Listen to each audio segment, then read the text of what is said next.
com o podcast com o seu doutor, um patrocínio da Policlínica Sagrada Família, onde nossa especialidade é você. A nossa Policlínica Sagrada Família tem 28 anos de existência, iniciou com a sociedade que era entre eu e a minha irmã, a doutora Edneia, e hoje somos eu e a doutora Carmélia sócios, e ao longo desse tempo a gente tem diversificado pensamentos. Inicialmente era um ambiente da proctologia, da otorrinolaringologia, isso ficou no passado. Hoje é um ambiente da gastroenterologia, da cardiologia, e hoje nós temos mais um profissional na nossa clínica, que é a doutora Adriele Batista, a nossa entrevistada de hoje. Ela é aqui das cercanias de Vitória da Conquista, de Barra do Choça, de Nascimento. Fez faculdade aqui na UESB, na Universidade Estadual do Sudeste da Bahia. Tive o privilégio de ser seu professor, já que todo mundo que esteve na UESB até hoje foram meus alunos, por uma coincidência, estamos lá desde o começo. Se graduou em 2016, chegando já a 10 anos de graduação. Fez residência em Clínica Médica em Salvador, no Hospital Ananelli, e depois em Endocrinologia e Metabologia no Rio de Janeiro. É uma satisfação para nós termos aqui a doutora Adriele, que hoje vamos conversar sobre endocrinologia, basicamente. Doutora Adriele, muito obrigado pela sua presença aqui, seja muito bem-vinda. E a primeira coisa que eu perguntaria, o que é endocrinologia e metabologia? Vamos lá, boa noite a todos, eu sou Adriele. É com muita satisfação que hoje faço parte da Policlínica Sagrada Família. Então, endocrinologia e metabologia é uma especialidade que estuda a fisiologia hormonal, né? Está envolvida e implicada no estudo de vários hormônios, atua no tratamento de diversas doenças hormonais, né? Muitas pessoas desconhecem algumas atuações da área de endocrinologia, por exemplo, os tumores hipofisários, né? Prolactinomas, adenomas clinicamente não funcionantes, doenças das glândulas adrenais, síndrome de Cushing, insuficiência adrenal. Também atuamos no hipogonadismo, né? Terapia hormonal da menopausa e as doenças mais comuns, diabetes, obesidade, doenças tireoidianas, dislipidias. Vejam que palavrões são vários, mas a gente vai diminuindo aos poucos. Por exemplo, a gente fala hormônio, todo mundo fala hormônio para cá, hormônio para lá. Como é que eu definiria hormônio? Então, hormônios, eles são substâncias que vão agir em determinadas células, estimulando determinados efeitos. Por exemplo, vitamina D, uma substância comum no dia a dia das pessoas, é definida como um hormônio. Por quê? Porque ela tem atuação em várias células. Então, é até importante tocar nessa definição de hormônio, porque eu sempre reforço isso para os pacientes. Quando eles procuram a reposição de vitamina D, devido a conhecimentos de internet, né, pesquisam também o uso indiscriminado da vitamina D. Então, vitamina D é um hormônio, ela estimula outras células, várias células do organismo, tem efeitos anabólicos, né? Então, por exemplo, a vitamina D, eu queria até tocar nesse podcast sobre isso, é um hormônio que está envolvido na absorção de cálcio e fósforo no intestino, né? Então, assim, muita gente desconhece isso, acredita que a vitamina D é uma vitamina comum, sem efeitos colaterais. Então, é sempre importante tocar nesse assunto sobre monitorização, né? Então, tocou nesse assunto hormônio, eu relembrei desse aspecto da vitamina D. As importâncias, né? Porque existem apologias, né? As pessoas defendem que tal remédio é bom e usam indiscriminado. Tem que lembrar que a hipervitaminose também pode ser um problema, que é o que a doutora Adriele está falando. Hormônio, a definição talvez fisiológica mais simples de entender, é uma substância produzida por um órgão que cai na circulação sanguínea e tem ação em vários outros órgãos. Nós temos no nosso corpo um eixo chamado hipotálamo, hipófise e órgãos-alvo, que é o que bem foi citado aqui, onde há uma regulação, uma autorregulação, um feedback, onde esses hormônios são bem estruturados e bem organizados pelo seu feedback. Aí tem um problema quando a gente fala de hormônio, que hoje tem até uma apologia de usar hormônios para ganho de massa muscular, que talvez seja muito bom a princípio, mas por vezes você está pegando esse eixo hipotálamo, hipófise e gônadas, por exemplo, e está alterando isso, né, Dona? Como é que funciona isso? Para exemplificar também, né, ficar em termos comuns, né, todas as substâncias que são hormônios e que nós introduzimos em nosso organismo, elas têm o potencial de bloquear o eixo hormonal. Então, por exemplo, o uso indiscriminado hoje de anabolizantes, de testosterona, eles bloqueiam a nível central a produção de LH e FSH. Então, à medida em que aumenta os níveis de testosterona no corpo do indivíduo, o organismo entende como se tivesse excesso, ele bloqueia a produção fisiológica. E isso aí tem complicações a longo prazo. O que pode acontecer? O organismo ocorre esse bloqueio e quando a pessoa resolve interromper o uso daquele hormônio, o eixo está bloqueado e fisiologicamente ele não consegue produzir sozinho mais o determinado hormônio. Detalhe importante. Reposição hormonal existe, mas deve ser bem orientada quando existe uma doença. Uma das poucas recomendações, por exemplo, para repor testosterona em mulheres são questões talvez ligadas à libido. Uma das poucas. E a gente vê que algumas mulheres talvez usem, talvez não de forma adequada para ganho de massa muscular. De fato ganham, mas dosagem de hormônio testosterona em mulher deve ser baixa mesmo, né, doutor? Exatamente. Hoje, quando não solicitamos dosagem de testosterona em mulheres, muitas mulheres ficam chateadas, mas é importante esse diálogo com as pessoas, tentar explicar isso, que não se dosa testosterona em mulheres. A única condição que nós dosamos testosterona em mulher é na suspeita de síndrome dos ovários policísticos.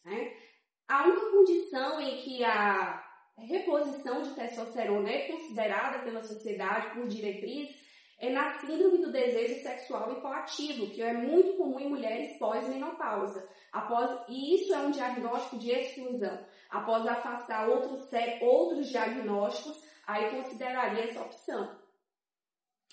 Importante isso, porque quando a gente fala de diagnóstico, a gente sempre volta àquilo que eu comento em todos os podcasts. A medicina ela tem uma regra, chama-se anamnese, exame físico, exame complementar. O que a doutora Diane se reporta aqui é que às vezes, se a cidadã está com alguma questão sexual, precisa ser feita uma anamnese para entender se aquilo realmente é uma questão hormonal ou não questões outras, emocionais, relacionais, enfim, é preciso conversar, entender para aí sim passar para um exame complementar. O tema já diz tudo, ele é complementado ao raciocínio feito durante uma anamnese. E é importante destacar essa questão da anamnese, porque é sempre importante durante essa investigação, considerar o estilo de vida do paciente. Hoje em dia a endocrinologia trabalha muito com a ideia de um estilo de vida saudável, o hábito, o padrão de sono dessa paciente. Hoje em dia nós vemos uma onda de ansiedade, um aumento importante de casos de ansiedade, sedentarismo, rotina exaustiva de trabalho, problemas familiares. Então tudo isso interfere na saúde sexual feminina e tudo isso deve ser considerado e não, na primeira opção, considerar que é falta de testosterona e repor um hormônio de forma inadequada. Causando mais um problema. Atrapalhando aquele eixo, aquilo que a doutora Adriele falou aqui sobre o eixo, é aquilo que a gente comentou. Tem um sistema de hormônio onde ele tem uma função final e a produção do hormônio, por exemplo, pela gônada, através do FSH que ele produz lá, faz com que lá em cima o hipotálamo determine e diminua a produção ou aumente. Se você toma um hormônio exógeno, como um medicamento, sem indicação, você vai bagunçar o seu eixo e pode ter problemas até mais sérios, né, doutor? Com certeza. Então, assim, sempre procurar um profissional, hoje em dia com a banalização do uso de hormônios, procurar informações sérias, nós falamos muito em evidência científica, por quê? Porque o que hoje a sociedade de endocrinologia preconiza, nós endocrinologistas preconizamos, é o que está comprovado cientificamente, o que é aprovado em diretriz. Nós temos guidelines que seguimos, então o que nós fazemos é baseado nisso, e não em pequenos estudos de amostras inadequadas. Cuidado com pequenos estudos de amostras inadequadas. Cuidado, não quero fazer aqui apologia negativa a ninguém, mas cuidado com aquelas pessoas que às vezes fazem os blogs muito bonitos, muito bem informativos, mas que na essência não tem na informação uma realidade. Nós estamos falando aqui de um assunto sério. Existem os guidelines, que são as linhas, são os nossos guias, defendidos pelas nossas sociedades de especialidades, como é a Sociedade Brasileira de Endocrinologia e metabologia que defende esses guidelines, e aqui a doutora Adriele representa essa sociedade defendendo esses guidelines. Talvez o que mais se pense hoje, doutora, é sobre a obesidade. É um momento que, obesidade, no Brasil nós temos cerca de 22% de obesos, cerca de 50% de sobrepeso. Ou seja, nós estamos indo num caminho ruim, porque existem doenças que vêm da obesidade. A própria síndrome metabólica, que pode estar associada à obesidade ou não, ela é um fator que aumenta o risco de diabetes tipo 2, aumenta o risco das doenças arteriais, principalmente o AVC e o infarto. Eu comento sempre com os pacientes que o infarto agudo do miocárdio ele só tem de agudo o nome. Ele tem uma fabricação comprida até que aconteça. E a obesidade é um desses fatores. E a gente está vendo hoje o uso dessas substâncias tão maravilhosas que a saída para tudo hoje é tomar uma injeçãozinha na barriga uma vez por semana e fica tudo certo. É isso mesmo ou está tudo errado? Vamos lá. Então, o que é obesidade? Vamos lá aproveitar para definir obesidade, né? Houve uma mudança de conceito, né, de obesidade. Obesidade é uma doença crônica, assim como hipertensão, diabetes, e como doença crônica requer tratamento a longo prazo. Ou seja, tratamentos por curto período não funcionam para pacientes com obesidade. É doença crônica, é multifatorial, o tratamento é a longo prazo e o pilar fundamental, mudança de estilo de vida. Por quê? É uma coisa que deve ser mantido a partir do momento que o indivíduo é diagnosticado com obesidade. Essa dieta, a atividade física, né? Também reforço a importância do acompanhamento multidisciplinar, né? Com nutricionistas, que são nossos parceiros, educadores físicos, que colaboram para o tratamento do paciente portador de obesidade. E também uma mudança, né? Hoje em dia nós usamos o termo portador de obesidade e não obesos, para evitar o estigma associado à doença. Então, assim, é uma doença que hoje já tem muita neurociência envolvida, está associada com desregulação de circuitos cerebrais, disfunção de células de gordura, os adipócitos, e hoje nós trabalhamos com os ditos padrões alimentares, tratamento guiado por padrão alimentar. São aqueles food maps. Isso. Hoje, então, nós temos os padrões alimentares e tratamento baseado nisso, né? Então, lá em 2023, foi publicado o primeiro artigo sobre esse tema, né? Então, tem um padrão alimentar do comer emocional, por exemplo, o padrão comer emocional é aquele paciente que tem um componente de ansiedade ali associado. Então, é aquele paciente que belisca muito, tem um paciente que belisca mais doce, paciente que belisca doce e salgado, tem um paciente que tem um comportamento mais volumétrico, né? É aquele paciente que come em grande quantidade nas refeições principais. Então, cada padrão alimentar desse é um tipo de tratamento diferente. E por isso que o tratamento deve ser baseado por padrão alimentar. Porque, por exemplo, com o padrão, por exemplo, do comer emocional, o paciente tem que ter um tratamento adequado de sua ansiedade, né? Então, assim, por isso que eu sempre reforço. Tratamento de obesidade não é um padrão. Os medicamentos novos, né, a semaglutida injetável, conhecida popularmente como Ozempic, o Wegovy, o Mounjaro, que é a tirzepatida, elas são potentes medicações que agregam muito no nosso tratamento, mas tem que ser bem indicado. Voltamos à história da anamnese.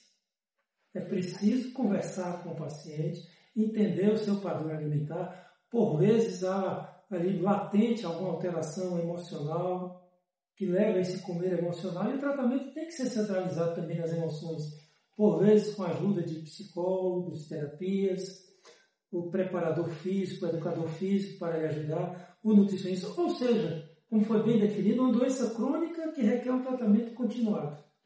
Talvez não seja... Eu digo isso porque, inclusive, é o motivo de trazer esse tema, porque hoje está muito em voga, justamente o que foi citado aqui, a tirzepatida e a semaglutida, que são as injeções maravilhosas, que você vai tomar uma injeçãozinha por semana e vai ficar perfeito e maravilhoso. Talvez ela te ajude, ela tem indicação, mas deve-se passar por essa avaliação e saber que o seu comportamento precisa também fazer parte. Não adianta só tomar as injeções e querer participar da vida de forma livre, né, doutor? Isso. semana passada teve até o Congresso Brasileiro de Obesidade, não estive presente, mas assisti os highlights do Congresso. Então mudou essa definição do tratamento. Anteriormente nós pensávamos muito em mudança de estilo de vida por 3 meses, e se o paciente não respondesse bem, aguardaria, né, a mudança de estilo de vida para iniciar medicamento. No último congresso, eles mencionaram que não se pode perder a oportunidade de já iniciar tratamento desses pacientes. Então, as duas coisas devem ser iniciadas de forma concomitante, tanto a mudança de estilo de vida quanto o uso dos medicamentos. Só que, assim, da forma que vem sendo feito o uso dos medicamentos, que tem alguns erros. Por quê? Porque como é doença crônica, existem algumas pessoas usando medicamentos por curto prazo, né? Não é que o uso vai ser indefinido, mas precisa, para a retirada, traçar estratégias, né? Algum outro tipo de tratamento, de controle de ansiedade associado à mudança de estilo de vida, deve ser individualizado caso a caso. Por exemplo, existem pacientes que acham que o uso de um Mounjaro por 1 mês resolveria o problema. Só que todos os estudos com essas medicações são estudos a longo prazo. Então, são estudos com 54 semanas, 72 semanas. Então, todos os estudos não é estudo para uso de 1 mês, é um tratamento. É um tratamento de uma doença crônica que precisa ser feito a longo prazo. Veja só, 50 e poucas semanas, é 1 ano. O tratamento dentro dos guidelines está com 1 ano. É porque às vezes no imediatismo natural das pessoas, a pessoa tem uma festa para daqui a 1 mês e quer ficar perfeita em 1 mês. Ou o novo verão vai começar. Estilo de vida, você precisa acompanhar. Infelizmente nós não temos. Nós gostaríamos muito, acho que a doutora Adriane gostaria muito de ter aquele remédio maravilhoso. Toma uma injeção que funciona durante 20 anos e fica perfeito. Mas você precisa participar do seu estilo de vida. Dentro desse... Pois não, doutora. Só iria pontuar, né, que assim, o uso, né, de curto período, né, aumenta o risco de ciclagem de peso. Né, o popularmente conhecido efeito sanfona, que é outro termo agora já da sociedade, que é a ciclagem de peso. Então, assim, à medida em que, por exemplo, nós interrompemos o uso de medicamentos sem estratégias posteriores, né, de tratamento, vamos supor, usamos Mounjaro um determinado período, o paciente interrompe o medicamento. Se uma estratégia adequada de tratamento para retirada, o efeito de ciclagem vai acontecer, né? Já que é uma doença crônica e a retirada do tratamento pode ocorrer um reganho. Existem casos de pacientes que conseguem realmente, com a mudança de estilo de vida, né, um efeito muito bom de perda de peso, mas também deve ser mantido a longo prazo. Então, tudo o que se fala hoje de obesidade é tratamento a longo prazo com pilar fundamental, dieta e atividade física. Não tem jeito. Dieta e atividade física. Infelizmente ou felizmente. Nos acompanha Camila Martins. Muito obrigado por nos acompanhar. E ela pergunta aqui, fale um pouco sobre o uso da sibutramina. Ainda tem espaço para ela? Ainda existe? Pronto, existe sim. Então, assim, sibutramina é um medicamento que já tem bastante tempo aí no mercado, né? É um medicamento que nós usamos, mas usamos em pacientes que não têm grande fator de risco cardiovascular. Então, são pacientes que, por exemplo, pacientes hipertensos controlados pode até ser considerado o uso, né? Porque existe um discreto aumento de frequência cardíaca e pressão arterial sistólica e diastólica.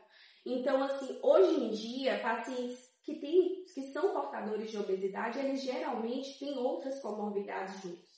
Então, o paciente pode ter diabetes associado, hipertensão, isso eleva o risco cardiovascular do paciente. Então, apesar de ser um medicamento bom, mas ele tem que ser indicado para pacientes sem fator de risco cardiovascular. Então, eu sempre opto por não usar em pacientes hipertensos que usam 2, 3 antihipertensivos, eu não costumo usar. Agora, o paciente, né, que tem essa definição, é portador de obesidade, né, que seria a obesidade pré-clínica, né, já pela nova definição, que não tem comorbidades, lesão de órgão-alvo junto, então seria uma opção ainda a sibutramina. Nós geralmente combinamos ela com algum tratamento junto com de ansiedade, né? A combinação de sibutramina com topiramato é muito comum e promove em muitos pacientes uma perda de peso significativa. Agora, em relação à sibutramina, também com acompanhamento médico, porque é um medicamento que precisa de retirada gradual também. Ok. Às vezes a gente até esquece do passado da sibutramina. Obrigado, Camila, por participar e por nos lembrar.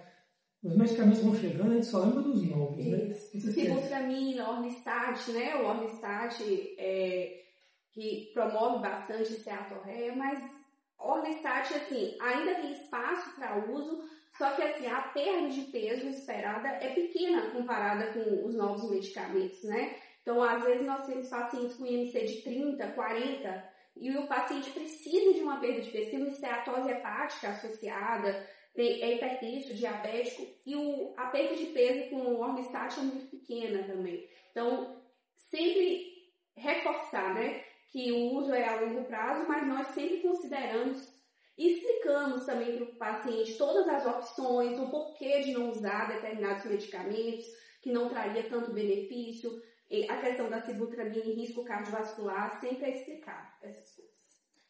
Até porque a obesidade, ela acompanha muito de doenças tipo a hipertensão, e você agregar um fator de risco a mais é justamente o que a gente está querendo fugir, porque por vezes a pessoa está preocupada com o excesso de peso, o que é importante, e nós estamos preocupados com o que o excesso de peso traz, né?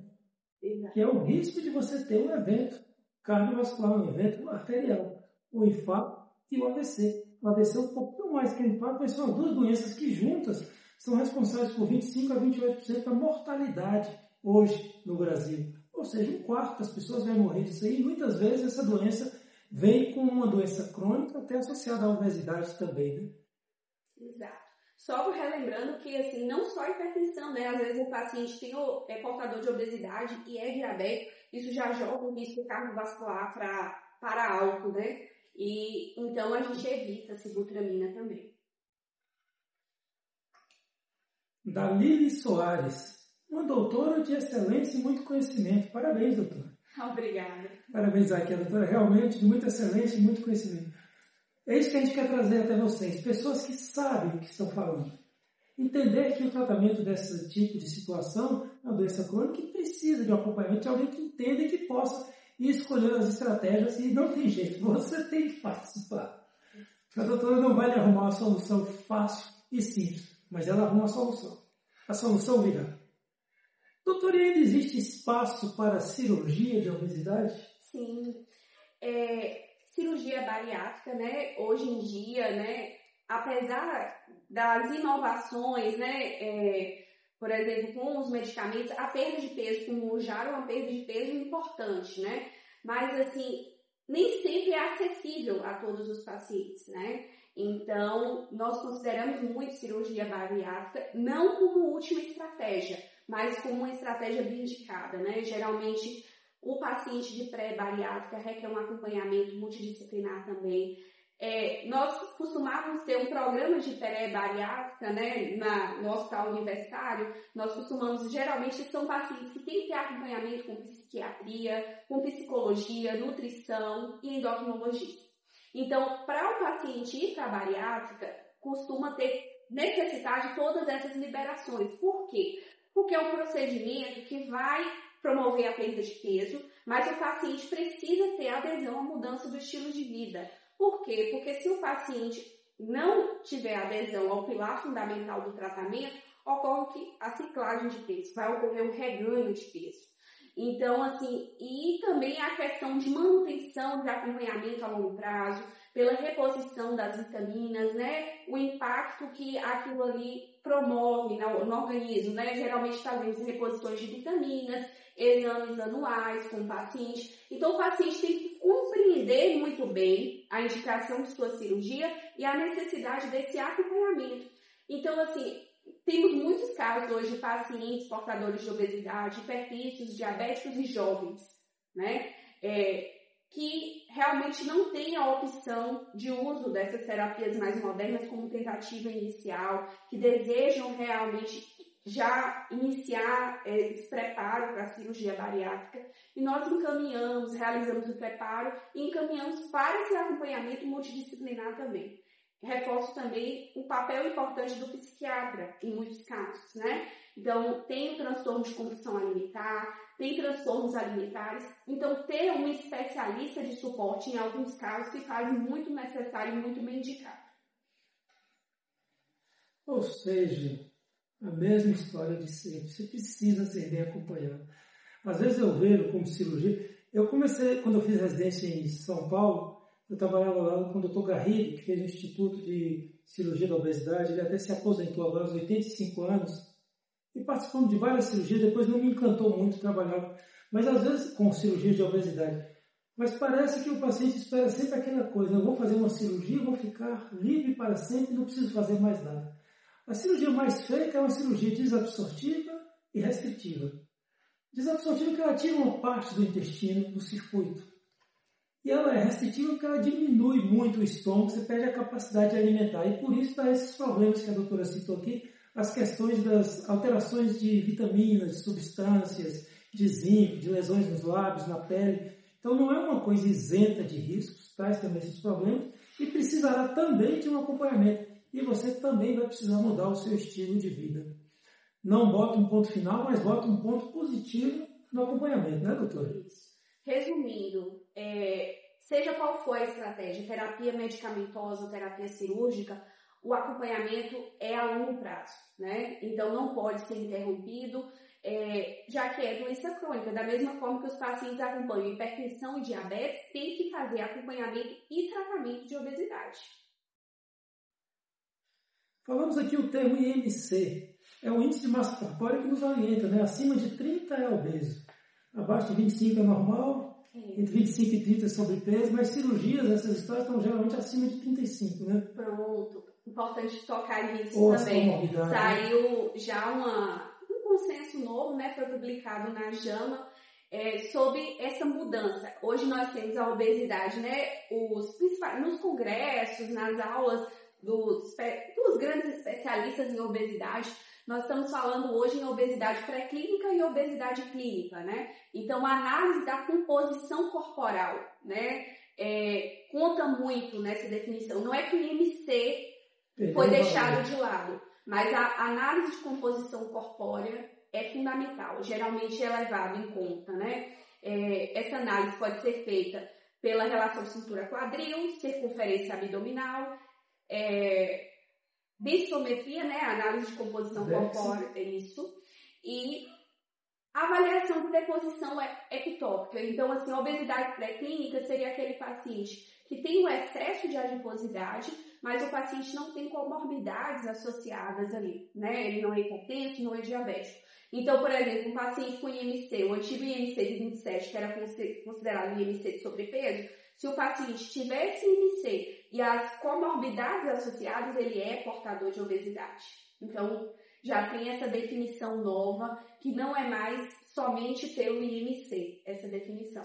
Então, está se tentando, né, implementar cada vez mais esses conceitos de obesidade clínica e pré-clínica para considerar as comorbidades associadas. Também a hiperdensimetria ajudaria para dizer percentual de massa magra, de massa gorda? Com certeza. No mesmo sentido. Então, assim, avaliar a deposição de gordura visceral, né, e gordura abdominal, que é importante, né. Então, assim, por exemplo, o paciente tem um IMC de 28, mas ele tem um excesso de adiposidade abdominal, ele tem uma comorbidade ali associada, ele pode ser definido hoje como um portador de obesidade, independente do IMC. Ficou pior ainda para você, para nós? Ou melhor, porque se você faz o diagnóstico mais precoce, apesar de você achar que não era um gordinho, por assim dizer, você faz parte dos gordinhos e traz consigo os riscos de que isso pode me trazer para o futuro. Então vamos estar atentos cada vez mais a esses novos conceitos. E aqui a doutora Adriele, que com muita honra para nós faz parte do quadro clínico da Policlínica Sagrada Família, nossa especialidade é você. Estamos trazendo agora alguém que pode nos ajudar até nesse assunto, que é principalmente a obesidade e outros assuntos associados à endocrinologia e à metabologia.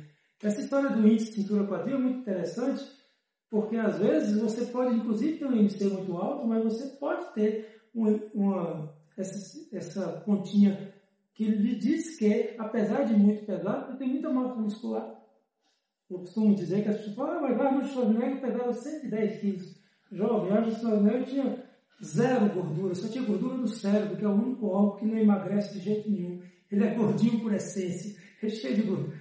Então não se compare, faça o seu índice, faça o seu DEXA, faça a sua impedanciometria, faça a sua avaliação com quem entende.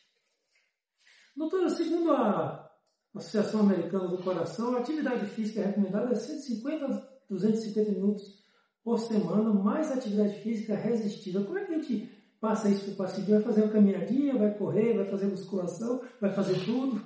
Isso.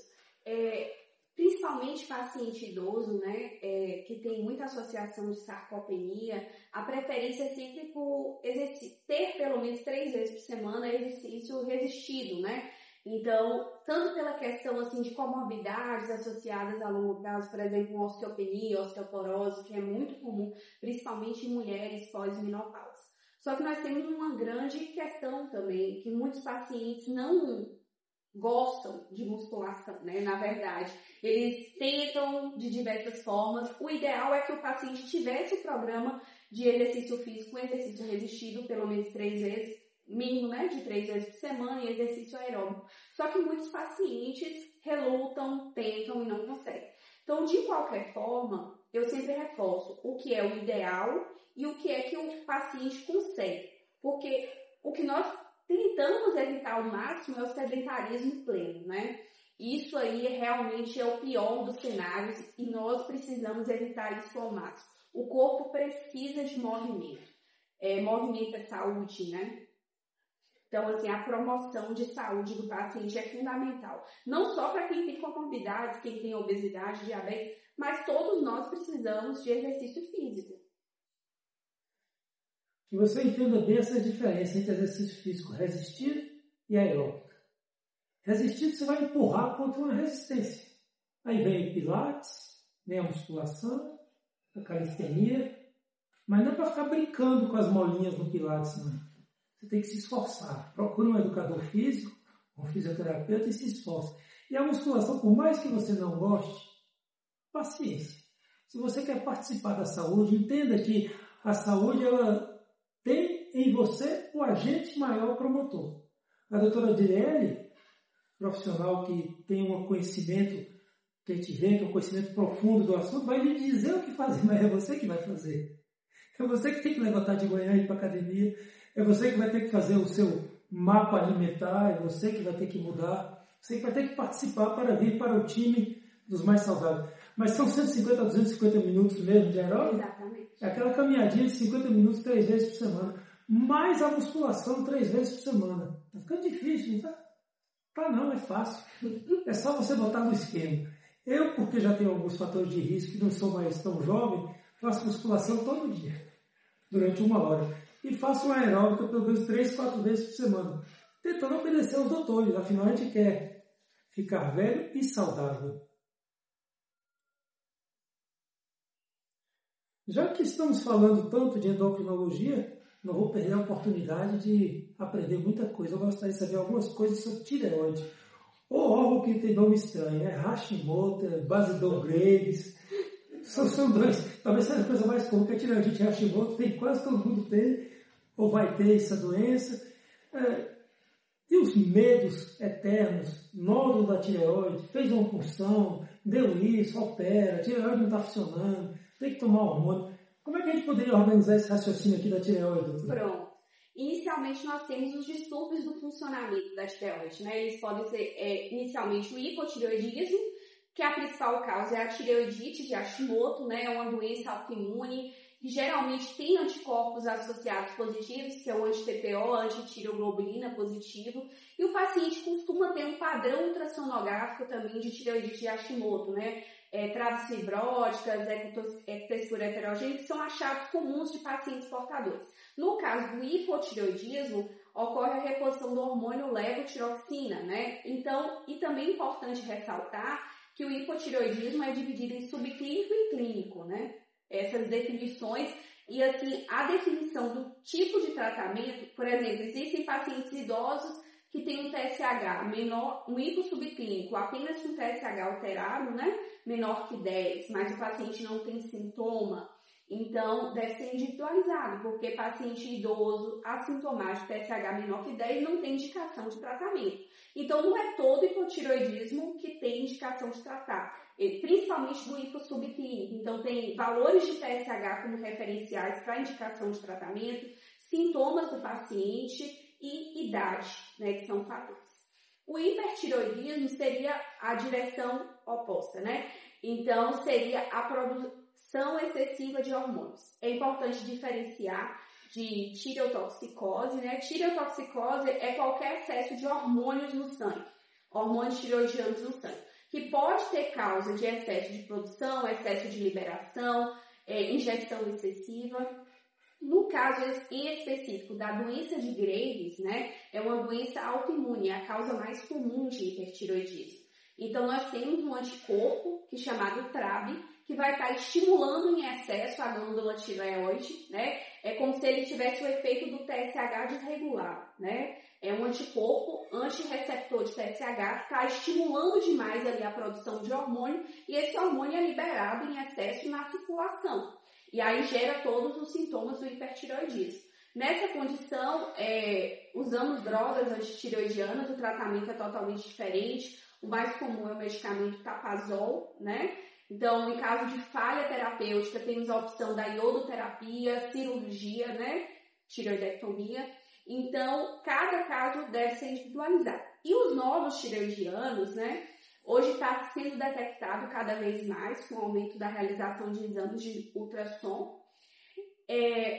Nem todo nódulo precisa de punção, né? Nós temos uma classificação pela ultrassom, que é o chamado TIRADS, que é uma classificação baseada nas características desse nódulo. Então, contorno, forma, presença de calcificações, se a borda é regular, se não é. Tudo isso define. Geralmente o TIRADS 3, né, nós funcionamos acima de 2,5. TIRADS, quanto maior a classificação de TIRADS, maior o risco, né, maior a suspeita de malignidade. Então, à medida que aumenta o TIRADS, diminui o diâmetro do nódulo para a punção. Então, aí, a partir da punção, existe uma outra classificação, que é o que vai definir se o paciente será indicado para cirurgia ou não, se o nódulo vai ser caracterizado como benigno ou não. Então, o nódulo de tireoide precisa de acompanhamento. Aulas, estou aprendendo bastante aqui hoje.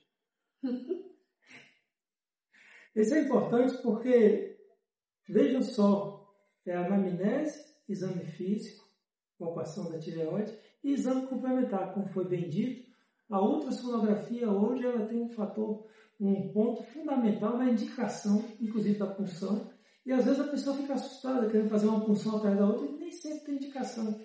Às vezes só acompanhamento de sonografia com um profissional experiente e as dosagens dos hormônios, até o próprio hormônio TSH, dentro das loucuras que a gente vê no mundo aí, tem as pessoas que prescreviam umas fórmulas meio malucas para perder peso, né, com o TSH. Porque os hormônios, com o hormônio tireoidiano, T4, os hormônios tireoidianos, eles na verdade, eles têm uma função em todo o corpo, né? Eles controlam o metabolismo do corpo. Então tem a tireoide, que faz parte de um eixo, que controla todo o metabolismo do corpo, né? Exatamente. Então é aquela conversa lá inicial. Então, assim, todo hormônio que nós ingerimos, né, que entra de forma exógena, ele tem o potencial de bloquear eixo, né? Então, assim, o uso mesmo do T3, né, pode elevar os níveis dos hormônios no sangue, e aumento de hormônio tireoidiano está associado com algumas alterações cardiovasculares, hipertensão, arritmias cardíacas.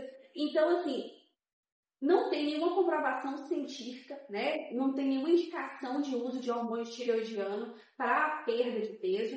E importante tocar também nesse ponto do uso do T3, porque muitos pacientes, né, relatam, pacientes portadores de hipotireoidismo, manutenção dos sintomas de hipotireoidismo, cansaço, indisposição, mesmo em uso de levotiroxina com níveis normais de T4.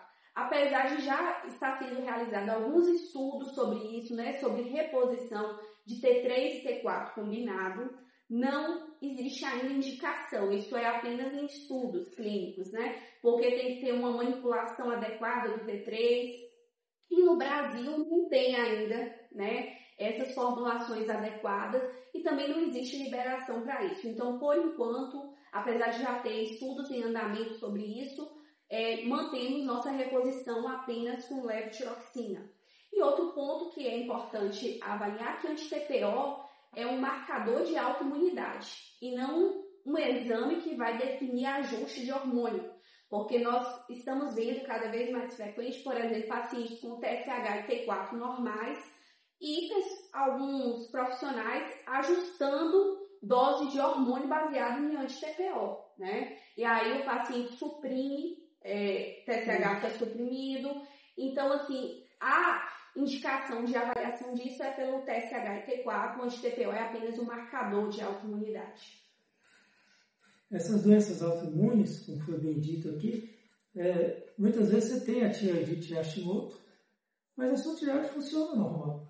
Você precisa só de um acompanhamento. Tem a tireoidite Hashimoto, ótimo, achou bonito o nome, bota até o nome do seu filho, Hashimoto. Tudo bem, em paz, tranquilo. Você tem nomes bonitos na endocrinologia, você tem as sulfonilureias, antigas e atuais, o jardiance, que até parece o nome da pessoa. Algumas coisas que são interessantes, mas é preciso conversar com o profissional para saber o que você tem e como tratar. Islay Oliveira nos acompanha e manda palmas. Obrigado por nos acompanhar e realmente aqui a doutora Driele merece palmas pelo seu brilhantismo aqui, da forma de explicação que está fazendo para conosco. Já que ele falou de jardiance, desses nomes bonitos, falar um pouquinho sobre diabetes, né? Talvez uma doença que tenha uma prevalência tão grande, né? O que é o diabetes? Desde o tempo que descobriram a insulina, foi um menino, né? Um jovem que estava quase morrendo e deram lá um extrato de pâncreas, não foi isso? Como foi a história? Exatamente, a história completa eu não lembro direitinho, mas a gente vale a pena mencionar, né, que principalmente pacientes portadores de diabetes tipo 1, né, antes do uso da insulina, a mortalidade era praticamente 100%, já que o diabetes tipo 1. Então, assim, às vezes os pacientes têm muito receio do uso da insulina, eu não quero usar a insulina, eu tenho medo da insulina. Só que, assim, é um medicamento que precisa ser bem indicado em alguns casos e que veio para agregar, né, principalmente diabetes tipo 1, eles são dependentes do uso da insulina e atualmente nós temos um arsenal terapêutico muito amplo, aí, medicamentos orais, antes de chegarmos no uso da insulina, mas eu reforço assim que a insulina, ela não é um medicamento ruim, né? Ele veio para justamente o paciente ter um controle adequado de sua doença, reduzir complicações micro e macrovasculares. Outro ponto que vale a pena mencionar, né, os pré-diabetes também, né? Aproveitar que estamos comentando aqui sobre diabetes. Então, o pré-diabetes é definido ali como um estágio que o paciente não tem a glicose normal, porém não tem níveis glicêmicos para definição de diabetes. Então, 25% dos pacientes, eles conseguem remissão do pré-diabetes com mudança de estilo de vida. 50% vão manter-se em estado de pré-diabetes e 25% vão evoluir para diabetes. A maioria dos pacientes que evoluem para diabetes são aqueles pacientes que têm uma glicada, hemoglobina glicada maior que 6%, e uma glicemia de jejum acima de 110, são pacientes de maiores riscos, né? Principalmente. E até mencionar também a importância do tratamento do pré-diabetes, não só com mudança do estilo de vida. A metformina, né, é um medicamento que, apesar de muitos anos no mercado, tem um papel fundamental no tratamento do pré-diabetes, principalmente em pacientes menores de 60 anos, portadores de obesidade, né, pacientes que têm histórico prévio de diabetes gestacional. Em idosos foi o único subgrupo, né, que o estudo não demonstrou grande benefício, né, de reversão para a normoglicemia, para a glicose normal. Mas é importante porque às vezes nós pegamos muito paciente com glicada limítrofe de 5,7, 5,8. Aí o paciente fala, a minha glicose está um pouquinho alterada, não considera a definição, você tem pré-diabetes. Sua glicose está alterada, você tem o estado. E muitos pacientes até perguntam, professor, também, existe realmente pré-diabetes? Tem muita gente que tem dúvida, é diabetes ou não é? Né? Existe sempre essa pergunta, mas existe sim o pré-diabetes, é definido por diretriz, precisa ser avaliado e tratado. Começa a ter resistência à insulina. Exatamente. Né? Isso é muito comum, né, em paciente com excesso de adiposidade abdominal, né? A insulina tem essa dificuldade de agir. A importância desse tema, do pré-diabetes, a doutora tocou num assunto aqui interessante, que é a negação. Faz parte do ser humano. O ser humano sempre vai negar, a princípio. Mas a gente poderia dizer, de linhas gerais, que a glicemia normal é até 100. O diabetes é acima de 126. E se você está naquele meio entre 100 e 126, você é pré-diabético. E aí, como foi bem dito aqui, se está acima de 110, você tem o risco de ir para o diabético. Provavelmente aí o tipo 2, que a gente está se referindo, onde o pâncreas funciona, onde existe insulina, mas não o suficiente, a resistência, estilo de vida, etc. Eu perguntei a doutora sobre a história porque eu me lembro um pouco, não completamente da história, mas era da época que diabetes matava, hein? Todos iam morrer de diabetes. E a primeira foi um menino, um jovem, que alguém fez pela primeira vez lá um extrato de insulina lá e deu, e foi uma coisa milagrosa, e depois disso a insulina virou o que é até hoje. Talvez o que mais assuste as pessoas até hoje na insulina é porque ainda é uma droga injetável. Acho que tem um estigma, todo mundo queria tomar um comprimido. Não tem insulina comprimida, olha, ela é um tipo de proteína que se você tomar, o corpo absorve e, bom, ela é injetável, não é isso, doutor? É injetável. E assim, hoje em dia, né, com a facilidade das canetas de insulina, tá até mais fácil o manuseio, né? Mas tem toda a questão do uso da insulina, a aplicação, o armazenamento correto, né, da insulina também, e também revezamento dos sítios de aplicação, que é importante. Tem pessoas que têm receio mesmo da aplicação, dependem de terceiros para fazerem a aplicação, a monitorização glicêmica. Então, assim, geralmente precisa ser bem indicado, precisa ter um suporte familiar também, principalmente paciente idoso que não consegue aplicar a medicação sozinho. Mas é um medicamento que nós falamos muito assim, precisamos trabalhar com metas no diabetes, né? Por que nós trabalhamos com metas no paciente diabético? Porque nós precisamos reduzir de complicação do diabetes, as complicações micro e macrovasculares. Diminuir risco de retinopatia diabética, né, que é a alteração do fundo de olho, diminuir risco de doença renal diabética, diminuir risco cardiovascular desse paciente. O paciente diabético, por si, ele já é um paciente de alto risco. Então, assim, as metas são individualizadas, né, de acordo com a idade do paciente, perfil de comorbidades. Então, os tratamentos devem ser guiados por isso. Quando a gente fala hormonal, talvez quem não está muito afeito a essas palavras, essas frases, não entenda muito bem, mas foi bem dito aqui, só fazendo uma relembrança, é que algumas doenças sistêmicas, crônicas, tipo a hipertensão, tipo o diabetes, e por vezes os pacientes têm a combinação das duas, elas podem com o tempo levar a doenças de órgãos-alvo. A retinopatia diabética, uma doença da retina que pode inclusive levar à cegueira. A doença renal, que pode, inclusive, levar à insuficiência renal, e a necessidade de um tratamento dialítico, de você fazer um tratamento desse tipo. Doença no próprio coração, que pode levar à insuficiência, tanto da bomba, insuficiência arterial do coração. Isso, bom, são órgãos-alvo, fora as lesões até neurais, neurológicas, de pé diabético, neuropatia diabética. Bom, são tantas as lesões que precisam ser lembradas, e o tratamento efetivo ele pode lhe tirar desse time. Henrique Dias nos acompanha, boa noite, muito obrigado por nos acompanhar. Ele pergunta aqui, qual exame é mais utilizado para avaliar a função da tireoide em pacientes com obesidade? É importante. São os mesmos que são avaliados, né, nos outros pacientes, TSH e T4-LID, né? A única condição que nós dosamos T3 total seria ali no hipersubclínico, paciente com que tem um TSH e um T4 compatível com hiper subclínico, dosaria T3. Mas para detecção, avaliação de um hipotireoidismo, né, de doenças hormonais em geral, TSH e T4, de acordo com a alteração que o paciente apresentar, os exames subsequentes é determinado pelos valores que são definidos ali e o diagnóstico do paciente. Novamente, Henrique, parece que a gente fala a mesma coisa o tempo todo, né? A gente vai e volta, mas é porque a solicitação de exames, é muito importante a sua pergunta, muito obrigado por participar. Os exames são chamados de complementares. Eles precisam complementar o raciocínio do médico. Há muito tempo atrás, quando eu fazia faculdade, o Dr. Roberto Badaró, que é um infectologista de muito sucesso, professor aqui em Salvador, professor de Universidade dos Estados Unidos, eu vi ele falando algumas vezes que quando o médico pedia mais do que 5 exames, se ele não tivesse uma justificativa para cada um, ele estava perdido. Então, às vezes você vai hoje em um profissional, ele lhe pede 40 exames de sangue. Se você perguntar todas as necessidades, talvez ele não saiba. O doutor está colocando aqui. De repente é só a dosagem de um TSH.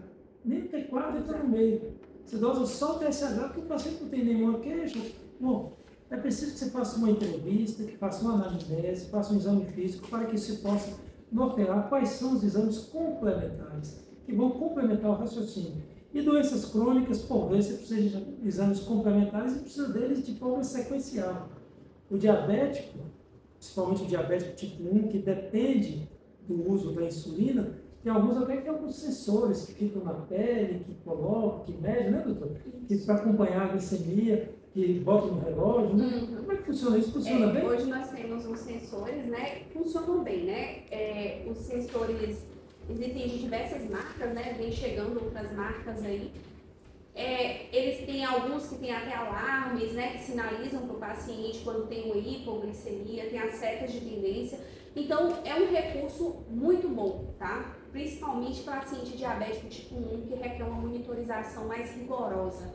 Então, são meios excelentes. Nesses casos que o paciente usa sensor, a gente sempre pede, né? Porque ali é o nível de glicose intersticial, não é sanguínea. Então, ele fica no intertício. Então, paciente tiver hipoglicemia registrada no sensor, a gente sempre pede para confirmar com ponta de dedo, né? Com a glicemia capilar, com glicosímetro tradicional. Tem que continuar tomando a furadinha de vez em quando, né? Bem menos, mas às vezes precisa. Até porque no diabetes, você tem uma faixa de normalidade de glicemia, mas nos preocupa as glicemias acima de 160, 180, que você começa a ter os riscos mais aumentados. Mas nos preocupa também a hipoglicemia, que pode ser uma crise. Você pode estar sozinho, ou pode estar dirigindo, bater o carro, ter um acidente, você pode perder a consciência, né? Marisa Batista nos acompanha. Muito obrigado, Marisa, por nos acompanhar. Parabenizo a doutora. A doutora vai receber parabéns de vários. Estamos muito felizes com a sua presença aqui, doutora, com as suas explicações. Bem esclarecedora essa explicação da doutora Adriele.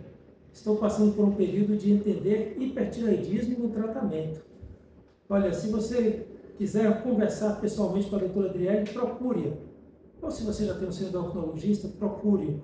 Mas é importante entender se realmente tem o hipertireoidismo e se realmente precisa tratar.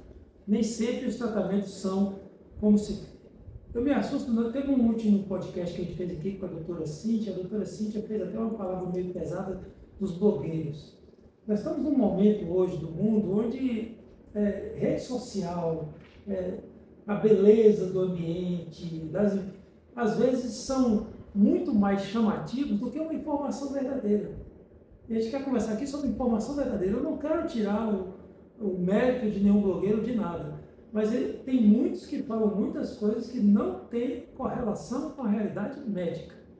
Eu sigo o professor Raimundo Paraná, que é um hepatologista famoso do Brasil, aqui de Salvador, e Paraná está em uma política de combate ao que ele chama da fake medicina, que são as pessoas, ele está praticamente preocupado porque falam que tem uns remédios que são protetores do estômago, chá disso, protetores do fígado, chá disso, chá daquilo, e já tem muitos com comprovação de ter efeitos deletérios. Então vamos chamar a atenção para a medicina verdadeira, procurar um profissional que entende e que possa lhe ajudar efetivamente na sua doença, principalmente no diagnóstico e no tratamento.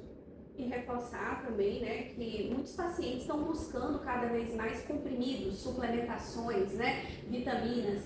Então, assim, às vezes o paciente está com a vitamina, né, tem uma informação inadequada, não sem evidência ali, e ele toma aquilo como verdade e quer realmente usar um suplemento, né, essas reposições vitamínicas.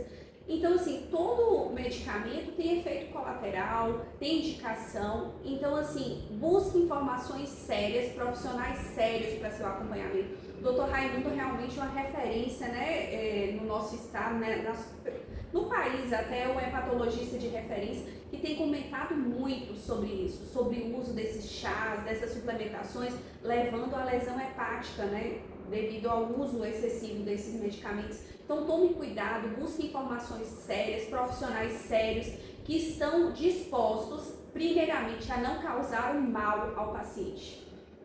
Primo non nocere. Exatamente. É assim que tem lá no latim, é uma das primeiras premissas do médico. O primeiro é você não causar o mal. O Dr. Raimundo Palermo eu sempre o cito porque é um hepatologista famoso de conquista e do Brasil, foi presidente da Sociedade Brasileira de Hepatologia, um professor universitário, uma pessoa de respeito. E ele está numa batalha contra a fake medicina e a gente precisa falar disso. Precisamos dizer, como foi bem dito aqui pela doutora Adriele, suplementação. Quem precisa de suplementação? Será que você precisa realmente? Será que você não está usando proteínas a mais do que deveria?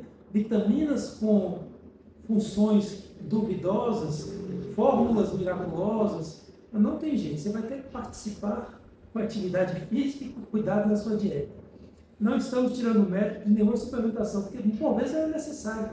Foi citado aqui que quem faz cirurgia de obesidade, por exemplo, por ter uma alteração. A cirurgia de obesidade, na essência, ela é transformar um aparelho digestivo normal em doente. Seria uma boa definição. Porque você perde a capacidade de absorver e perde a capacidade de alimentar. Mas é para tratar uma doença. É uma coisa bem indicada, mas que por vezes necessita de suplementação. Mais algum aspecto da endocrinologia que a senhora gostaria de comentar? São tantos. São vários, né? Eu acho que abordamos várias coisas já aqui. Agradeço também a oportunidade. O senhor quer fazer mais alguma pergunta? Vamos lá. Mas só a questão eu acho importante pontuar também dos pacientes diabéticos, a questão dos rastreios, né? Que o paciente diabético às vezes não tem essa informação, né? Que o paciente diabético, ele tem que ter os rastreios de complicações anuais, né? O fundo de olho, né? Com o relatório ali do seu oftalmologista, microalbuminúria, cálculo do clearance de creatinina, rastreio de neuropatia diabética. Então isso deve ser feito em consulta. E pontuar também que o aparecimento de complicação microvascular não é só naquele paciente que está com glicada elevada, né? Glicada de 12, que está fazendo glicose de 300 e 400. Nós temos visto muito em consultório paciente com retinopatia diabética com glicada de 7. Então, alguns pacientes que nunca tiveram descompensações graves e têm retinopatia diabética. A consulta do diabético com endocrinologista, com oftalmologista, né, com nefrologista, se for realmente, tiver alteração de microalbuminúria, alteração de função renal, é um acompanhamento de várias especialidades, né, e isso é fundamental para a detecção precoce e o tratamento adequado. Me veio uma outra lembrança aqui, doutora, a senhora falou lá no começo de dislipidemia e a gente precisa desmistificar algumas coisas. As pessoas têm ideia que uma elevação de colesterol, você vai ao médico, geralmente vai lhe recomendar os estilos de vida inicialmente. Se não tiver já uma indicação de uma medicação, uma estatina. Mas quando você cai no uso do medicamento, é preciso lembrar que esse medicamento provavelmente não vai sair da sua vida, não é isso? Exatamente. Como é que funciona? É porque as pessoas falam, eu vou tomar esse remédio aqui durante 2 meses, vou medir o exame, vai dar normal, normalizou, acabou, é isso mesmo? Nós estamos vendo cada vez mais coisas assim, por exemplo, para definir o tratamento, principalmente o paciente diabético, né, que é a nossa rotina mais comum, nós calculamos um score de risco cardiovascular.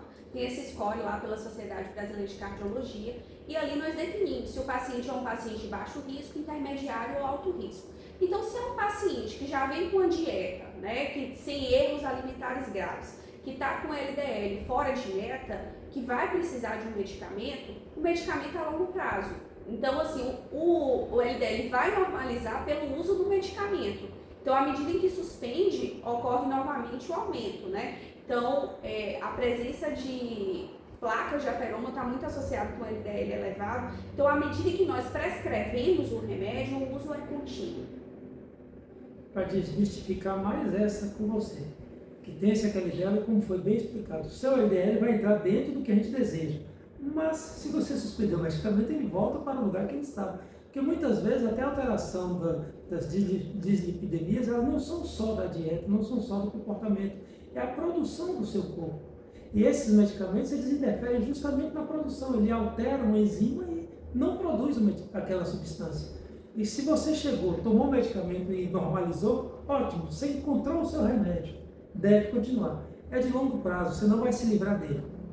Cada dia que passa, a gente tem um medicamento a mais para tomar, né? Faz parte, né?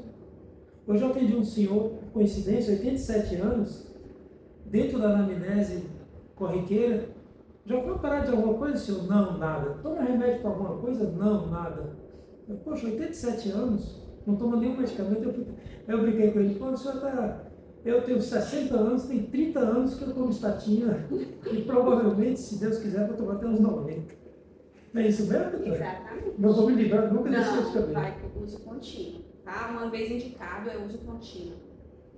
O que você faz com o passar do tempo, às vezes, é mudar o medicamento. Eu comecei com a velha simvastatina, com o tempo foi se mudando, mas estamos nas estatinas. Bom, doutor, eu acho que abordamos aqui o que a gente se propunha, que era conversar sobre o que é endocrinologia, metabologia, suas principais doenças, saber que são doenças crônicas de tratamento continuado. Às vezes não tem a cura que o paciente deseja. Essa é uma grande diferença entre o cirurgião e o clínico. O cirurgião, por vezes, ele cura uma doença, pontualmente. O médico clínico, por vezes, acompanha, mas trata. E esse tratamento, nós dizemos que está curando, porque se você conseguir botar a glicemia no diabético ali entre 100 e 140, você fica mais ou menos feliz, né?